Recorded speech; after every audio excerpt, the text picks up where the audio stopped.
By Renaissans wil ons die pad van verkenning stap. Daar word uit vele filosofieë en wetenskaplike bronne geput. Ons besef dat elke individu sy of haar opvoeding en ervaring met hulle saamdra en as verwysingspunt gebruik wanneer hulle kommunikeer. Ons luister dus na mekaar en ag niemand se insigte as imperatief nie, maar eerder as aanvullend, met inagneming van waar hulle hul op hul reis bevind. Omdat Renaissans 'n familie van oop, denkende en eerlike reisigers is dit vir ons belangrik om gereeld met mekaar te praat. Ons skram nie daarvan weg om moeilike sake onder die loep te neem ten einde saam te groei nie. Ons verwag nie eenparigheid nie, maar streef na dialoog waarbinne 'n respek, 'n oop gemoed en egtheid die weg baan tot nuwe moontlikhede. Dit beteken natuurlik dat ons nooit finale antwoorde kan hê nie, want ontdekking en groei voorveronderstel mekaar.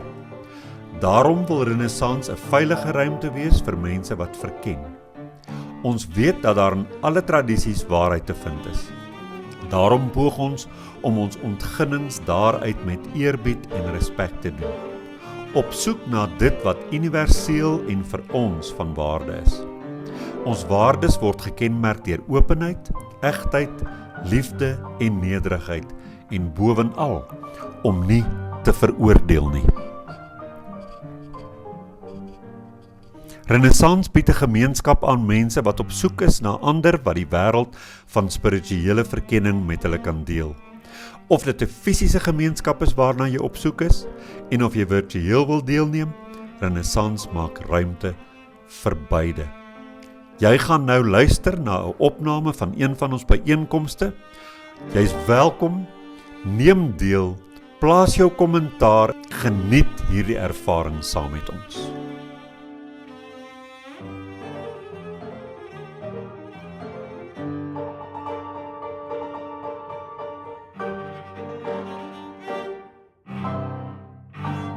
Goeiedag vriende, ons wil julle herinner om Renaissans in gedagte te hou met jou finansiële beplanning. As jy Renaissans 'n vaste item op jou begroting kan maak, kan dit ons help om 'n konstante inkomste te genereer, waarmee ons baie beter kan beplan en vooruitdink. Jou bydrae word opreg waardeer.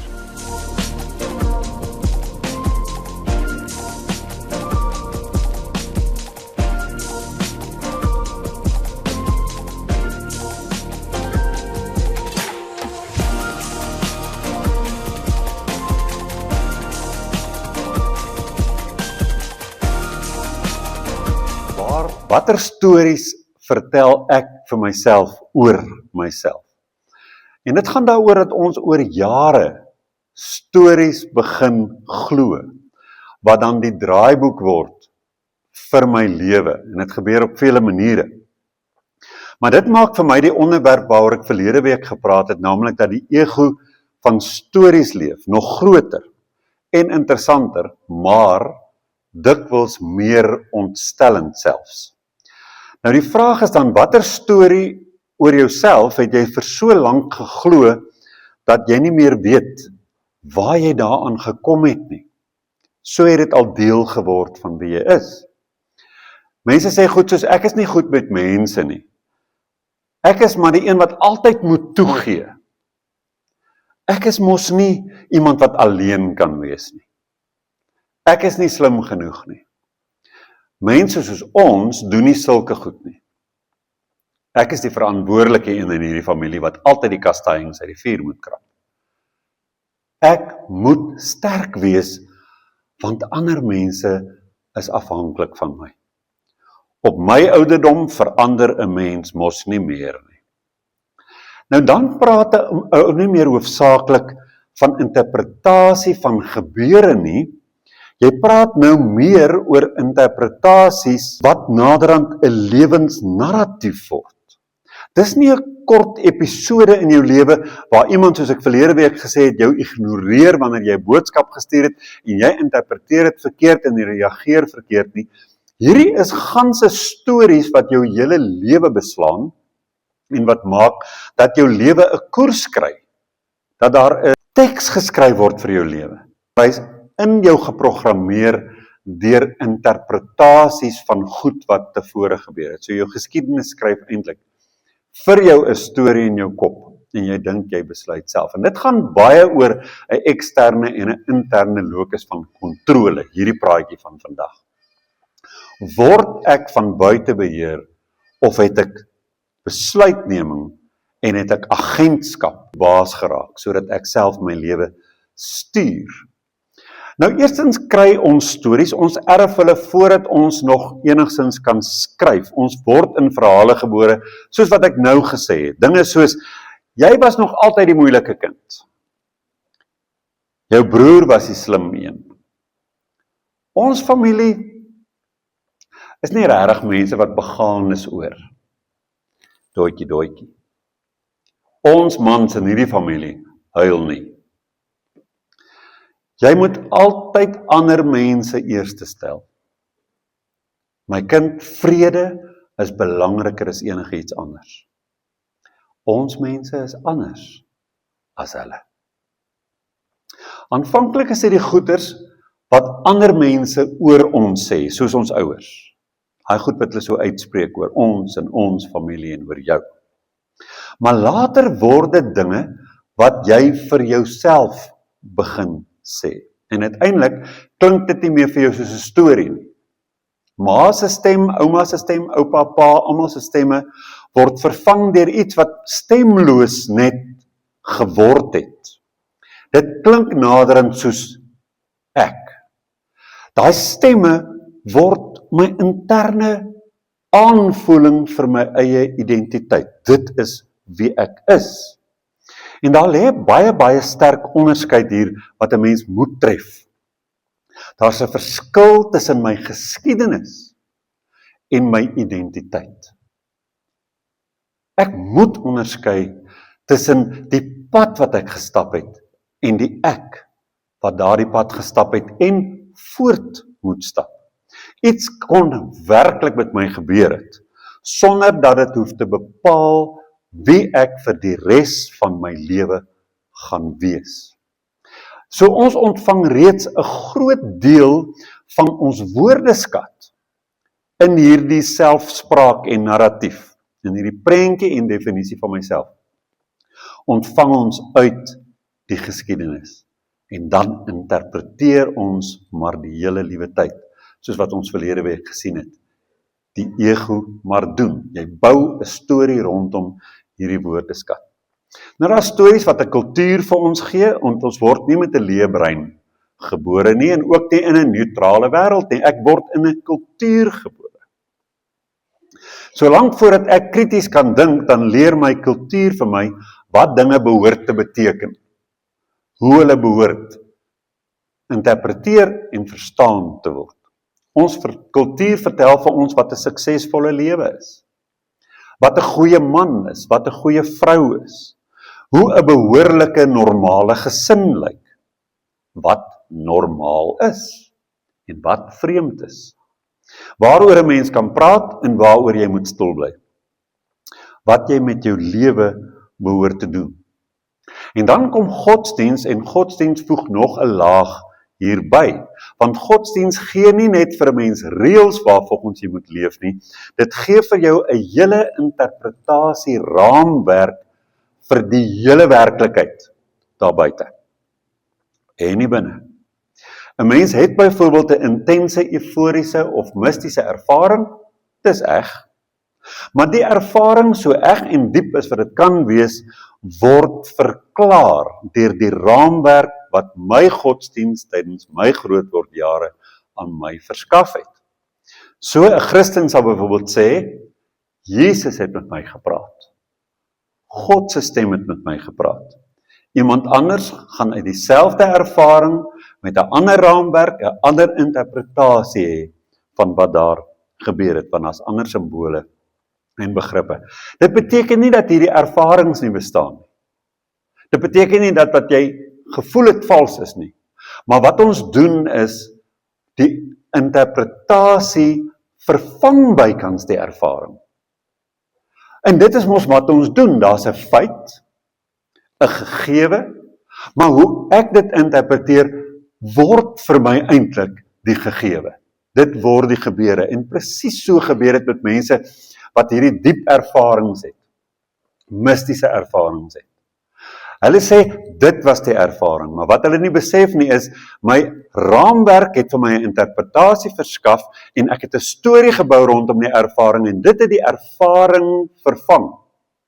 Dit word een, terwyl ons dit geskei behoort te hou, want ervaring en interpretasie van ervaring is nie dieselfde ding nie, maar dit beïnvloed my belewenis. En dieselfde gebeur met toevalligheid en goed wat sinkroniseer. Twee onwaarskynlike dinge val saam, dis vir ons merkwaardig, en dan binne 'n bepaalde godsdienstige verhaal word dit onmiddellik dit. God het dit so beskik. God het vir my 'n teken gegee. God wys nou vir my op hierdie oomblik die pad. Nou later kan hierdie verhaal selfs ons klein besluite begin beheer en uiteindelik grootliks ons lewens beheer. Wil God hê ek moet na hierdie stad toe trek? Is hierdie mens God se keuse vir my? Waarom het God hierdie siekte toegelaat? Wat probeer God my hiermee leer?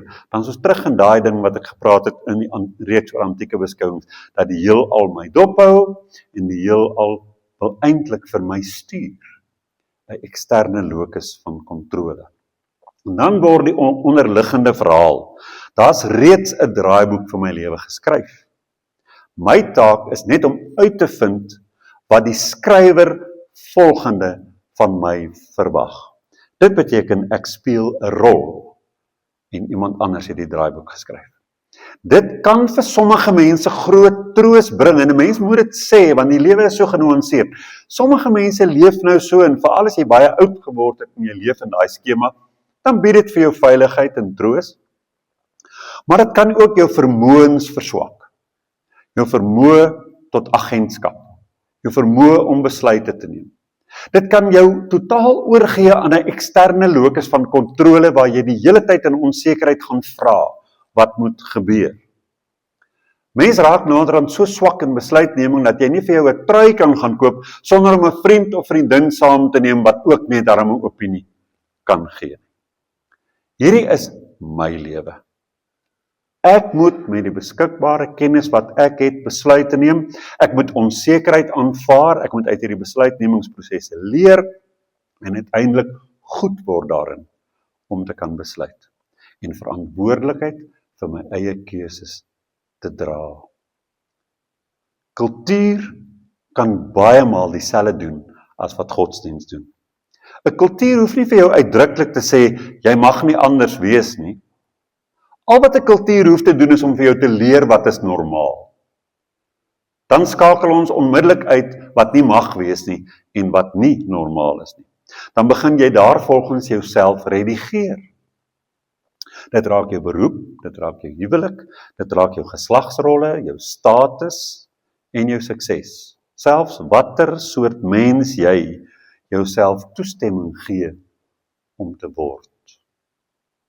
En hier is dit wat ek byvoorbeeld deurgegaan het, en ek gaan dit nou maar vir julle sê, want dit is vir my 'n baie kragtige voorbeeld hiervan, en omdat ek eerstehands ervaar het, wat dit beteken wanneer jy toelaat dat 'n narratief bepaal wie jy word, en hoe dit jou skei van die waarheid oor jouself, en die skade wat dit kan aanrig op vele vlakke, is dit vir my 'n belangrike punt om te maak. Vir baie gay mense was die eerste verhaal wat hulle gehoor het oor die liefde, lank voordat hulle self nog beleef het as mense wat kan verlief raak. Jy hoor hierdie verhaal, jy sal groot word, jy sal met iemand van die teenoorgestelde geslag trou, jy sal kinders hê, en dit is hoe 'n normale lewe lyk. En wanneer jou eie ervaring later nie pas by hierdie verhaal nie, dan is die eerste gevolgtrekking nie, miskien is hierdie verhaal 'n bietjie te klein vir alle mense om alles te dek nie. Nee, die gevolgtrekking is, daar's iets groot verkeerd met my. En sommige mense probeer dan vir jare om hulle self by die verhaal te laat pas. Nou hierdie is 'n baie ekstreme en eksplisiete voorbeeld, maar ek wil graag hê julle moet julle self ook hierin kan lees vandag en vir jouself vra, Waar redigeer ek myself omdat die verhaal te klein is vir my persoon? Te klein is vir wie ek is? Waar het kultuur my in so 'n kostuum in gedwing? Want jy leef dan nie volgens jou eie unieke samestelling. Jy speel 'n rol wat familie van jou verwag, kultuur en godsdienst van jou verwag. En dan is daar hierdie geweldige pyn en spyt. In my geval was daar pyn. Daar's 'n vrou wat seer gekry het, daar's 'n kind wat seer gekry het. Daar's 'n gemeente wat seer gekry het. Dit daai goed. Maar in ons lewens baie keer is daar hierdie ding dat ons hier vandag sit en sê ek moes dit met my lewe gedoen het. En dan wil ek vanoggend sê, en ek het nogal hieroor gedink gisteraand toe ek die praatjie skryf, toe dink ek, baie van julle gaan vir my vra, nou Philip, hoekom praat jy met ons wat in ons 70's is, sommige van ons, en in ons 80's is, oor narratiewe? Jy wil eintlik nou vir my so sleg laat voel daaroor dat my lewe nou nie die koers geloop het wat hy moes nie. Ek het nie die vryheid gehad om my eie keuses te maak nie. Hoe sê hulle? Dis nooit te laat om te begin nie. Doen daai ding wat jy nog altyd wou doen, al is dit dan nog net vir 5 of 10 jaar. Maar hierdie geërfde verhaal wat so in ons vassit, het so sterk geword, dat ons daarvan moet losbreek om daarom net 'n ervaring te kry van wie is ek in al my fasette, selfs dalk onontdekte fasette. En ek wil dit vir julle sê, daar's onontdekte fasette, glo ek, in elke mens. En as in jou iets vanoggend wat jy dalk nog kan ontdek, deur hier 'n kursus by te woon, daar net 'n oggend of 'n praatjie by te woon en gestimuleer te word, jy ontdek iets wat jou lewe 'n dimensie kan gee dat jy kan voel, maar my genade, dit voel vir my amper asof ek vir die eerste keer nou myself ten volle is. Nou daarmee kom ons by wat vir my 'n sterk kerngedagte van hierdie praatjie is. Sommige van die stories wat ons lewens beheer, is nie deur ons geskryf nie, nee, dit het ek nou reeds gesê, ons het hulle geërf, maar die probleem is, hulle het ons werklikheid geword. En dis 'n stukkie konfrontasie. Wat is vanoggend jou werklikheid, as ons praat oor jou lewe, en wie jy is, jou identiteit? En dan moet jy weet dat daai werklikheid is dalk 'n interpretasie van jou ego wat wil aanpas by 'n storie wat uit jou geskiedenis kom. En hoeveel daarvan maak jou kleiner as wat jy wil wees, of kan wees, of as wat jy selfs besef dat jy kan wees. Iets baie stupid, net om vir jou op 'n spoor te bring van dit waaroor ek dink. Toe ek my gewese vrou ontmoet, toe weet ek sy studeer binneversiering. Nou ek was baie verlief op haar en sy was nie op my verlief nie. Dit was 'n gesukkel. Maar wat ek toe doen, ek besef toe ek met haar nou so gemaklik in my geselskap kry, want toe sy nou begin besef, ek wil nou haar die hof maak, toe sy baie seker gemaak dat sy van my wegbly. Toe wil ek haar nader hark in haar gemaklikheid en sê, ek stel glad nie in jou belang nie, jy's net 'n pel. En ek het dit so gesê, en ek het gesê, maar weet jy wat, jy moet my kom help om my kamer te versier in my ouma se huis. Nou in my kamer was, julle onthou die 70's, groot plakate, posters, en die meeste van hulle was sonsondergang verwant.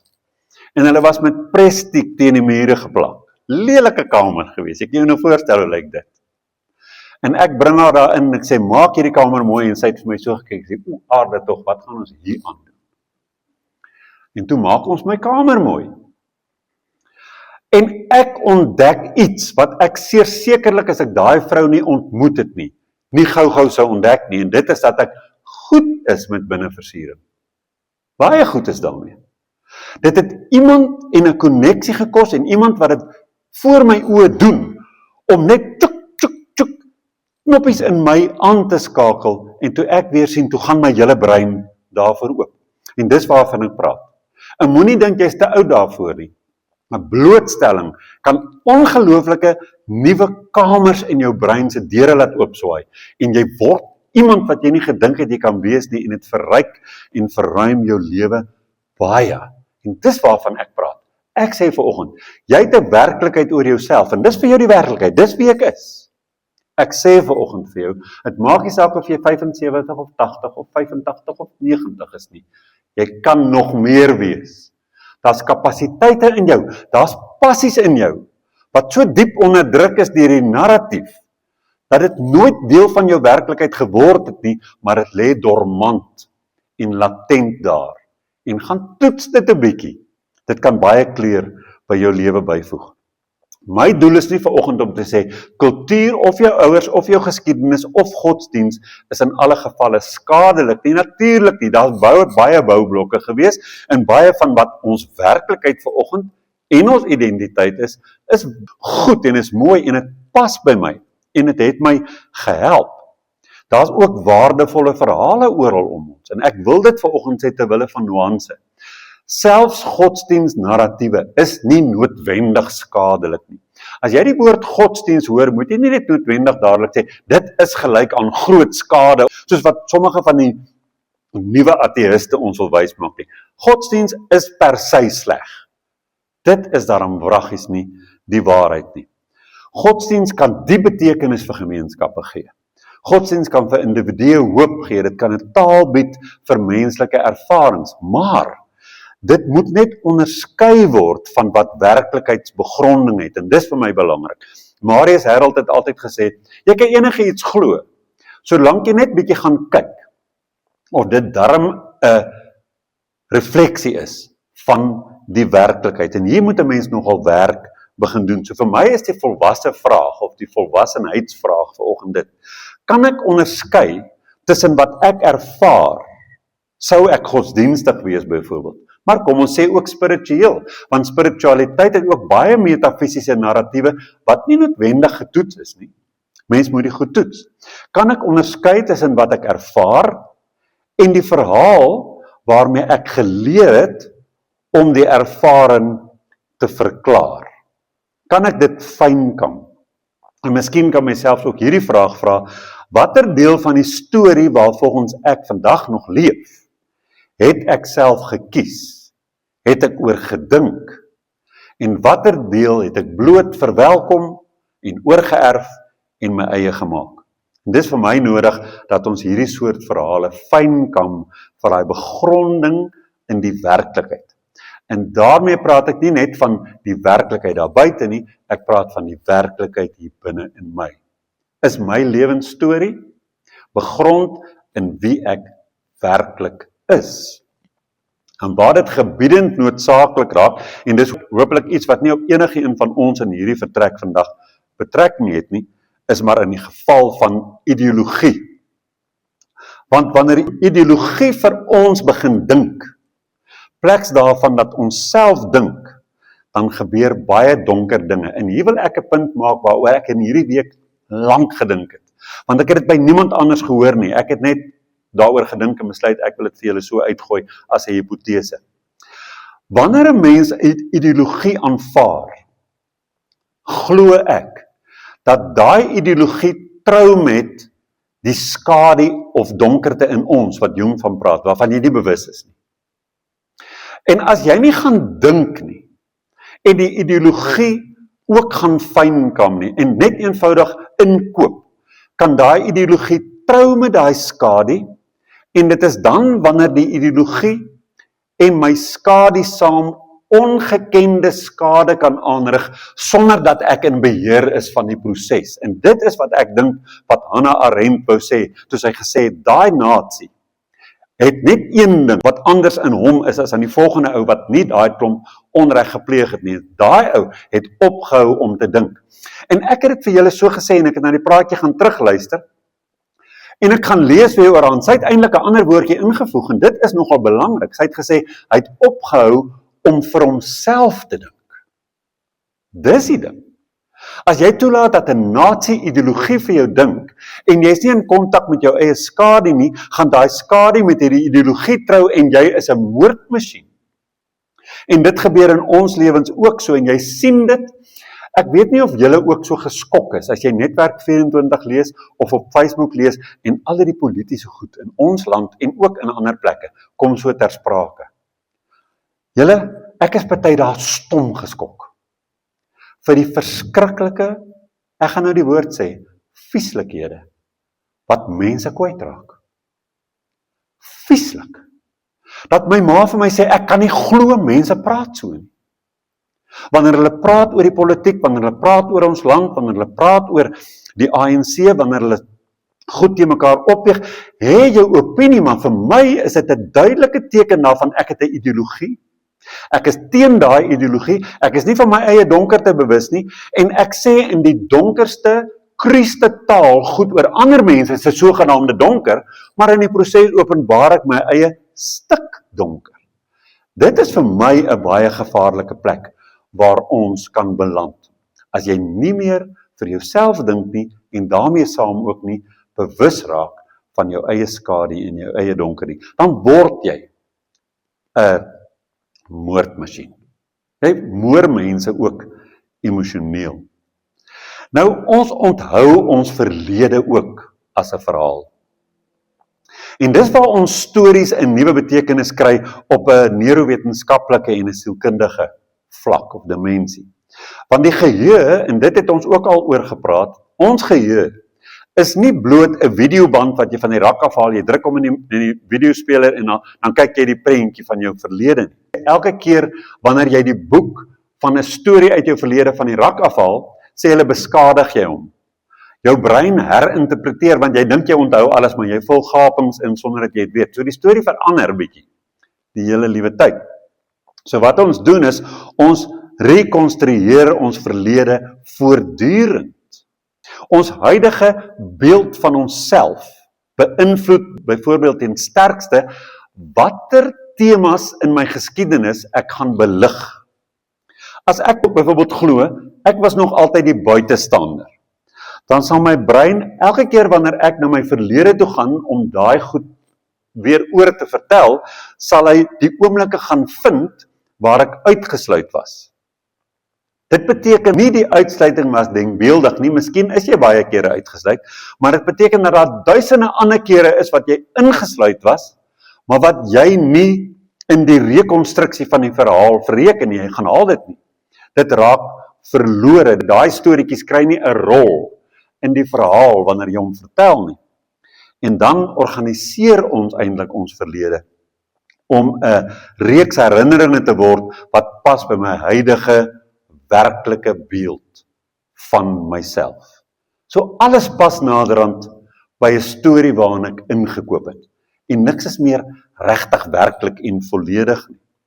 En dan word dit 'n selfvervullende profesie.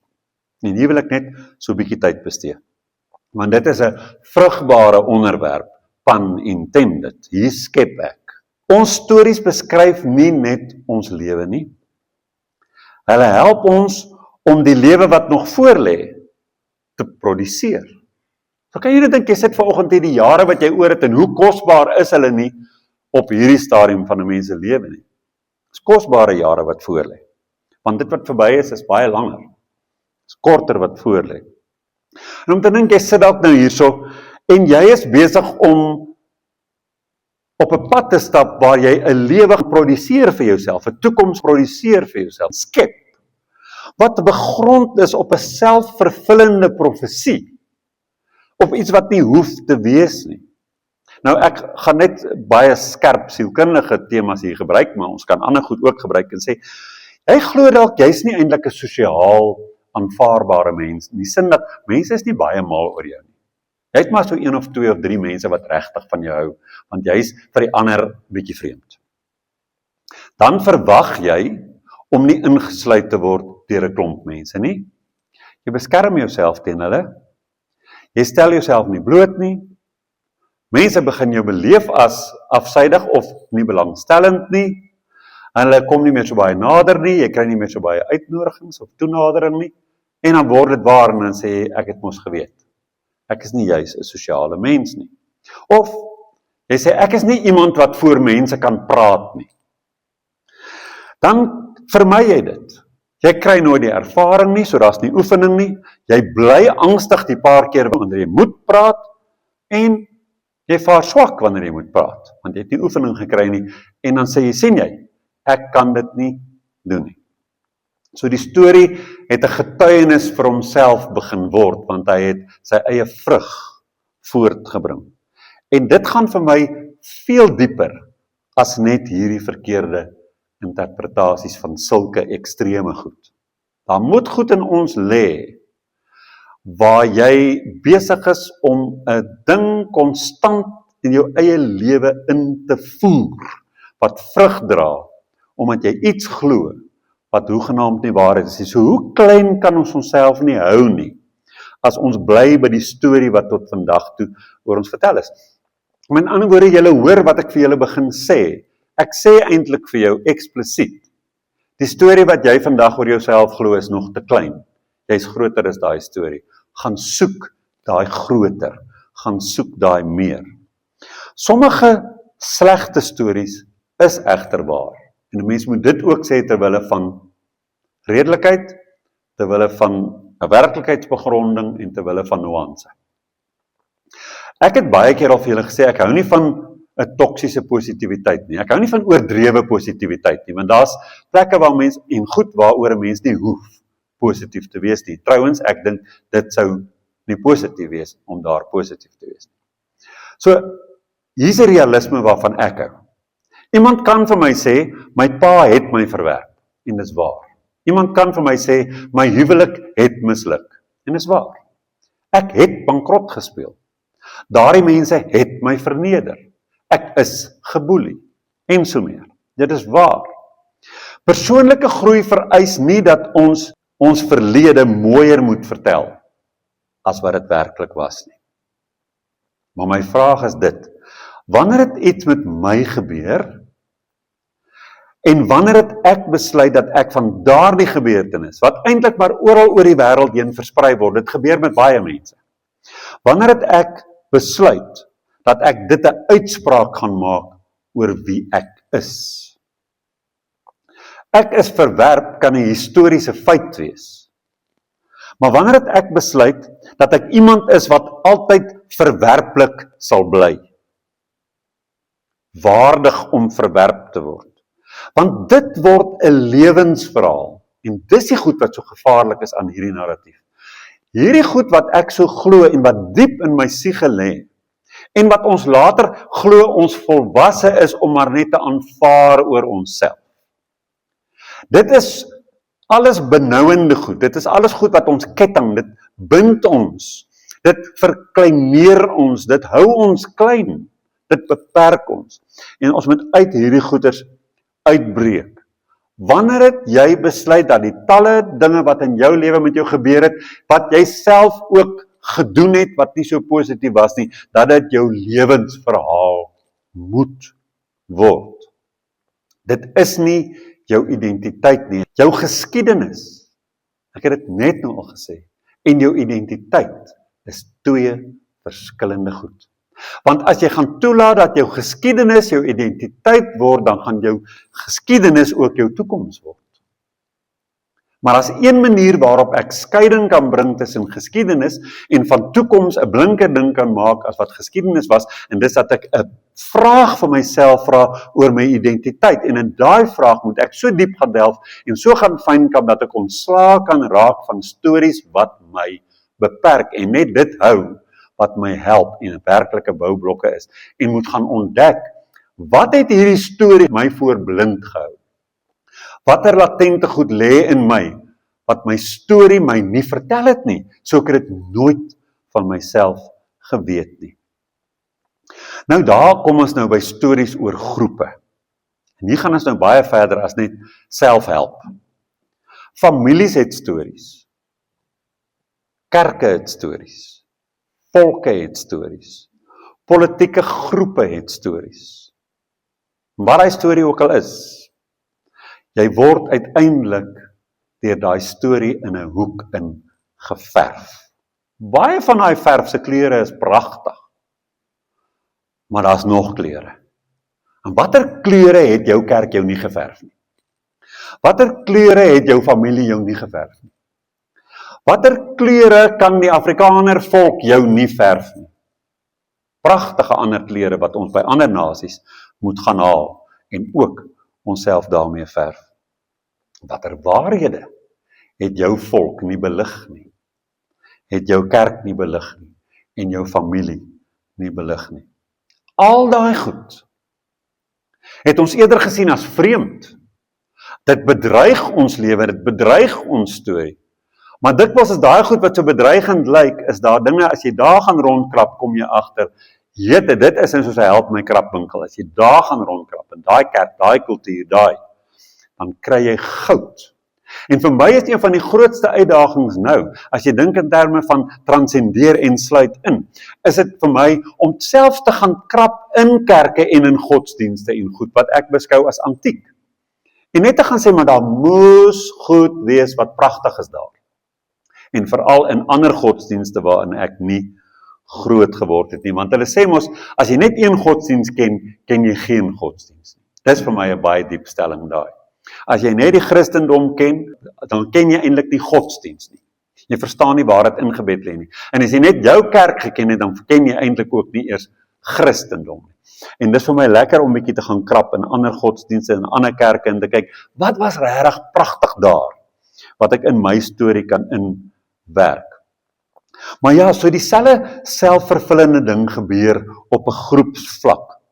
Ons behandel ons storieetjie en ons narratief as die enigste ene, en uiteindelik skep hy van ons maar net daai ou skraal lewetjie, en ons verloor 'n hele wye wêreld se potensiaal, wat ook in ons familie, ons kerk, ons volk kon ingeskryf geword het. En op die einde raak ons maar net wat? Dis bedreigend, dis vreemd, en omdat ons dit ons narratief is, dis bedreigend en vreemd, tree ons op daarteen, raak ons lelik daaroor, verdedig ons onsself daarteen, vermy ons dit, en daai vermyding bring in my so 'n verdedigende en 'n benouende reaksie, want ek is in die tronk vasgever waar ek uitkyk en dit glo en dink, die wind daar buite waai te sterk. Ek kan regtig nie met 'n moslim praat nie. Ek kan regtig nie toelaat dat hierdie volksvreemde idees, of ons moenie dit daai familie se storieetjies. Daai hele verdediging wat so uitsluit, verf jou toe in 'n kamer waarvan jy uitkyk en die wêreld word vir jou bedreigend en jy word bang. Jy word 'n bang mens en ons leef vandag met dit. Die Afrikaners is bang. Ek het lanklaas 'n bang mense gesien wat so verdedigend is en so aanvallend is en so beledigend is oor enige iets wat anders is as hulle. En nou keer ons terug na 'n ons volk situasie toe. En daai is nie 'n mooi ding wat gebeur nie. So ons word maar net weer iets minder as wêreldburgers. Ons word verskraal. So daai profesie kan homself baie lelik vervul. Ons sal moet oopmaak en uitbreek. En dan is die laaste vraag. Die vraag is dus nie, is my storie waar nie? Natuurlik is baie van die goed in jou storie waar. Dis 'n heeltemal 'n eenvoudige vraag om te vra. Ek sou eerder 3 ander vrae voorstel ten slotte. Waar het ek my storie geleer? Vra daai vraag vir jouself. Wat laat hierdie storie my by herhaling doen? En derdens, wie sou ek kon wees as ek hierdie storie nie meer die laaste woord oor my gee nie? Hoe kan ek uitbreek? En daai laaste vraag gee aan my selfspraak heeltemal 'n nuwe koers, want jy kan nie jou verlede herskryf nie. Maar jy kan ophou om jou verlede die einde van die verhaal te laat skryf. More of the same. Wie wil nou more of the same? En ons is 'n klomp progressiewe mense in Renaissance, en daarom sny ek so 'n bietjie in na julle toe en sê, jy's meer as wat jy tot dusver was, want jy het 'n storie wat kan uitbrei. Jou storie is te klein vir jou, en daarmee land ek. Dit was my storie. Goeiedag vriende, ons wil julle herinner om Renaissance in gedagte te hou met jou finansiële beplanning. As jy Renaissance se vaste item op jou begroting kan maak, kan dit ons help om 'n konstante inkomste te genereer, waarmee ons baie beter kan beplan en vooruitdink. Jou bydrae word opreg waardeer.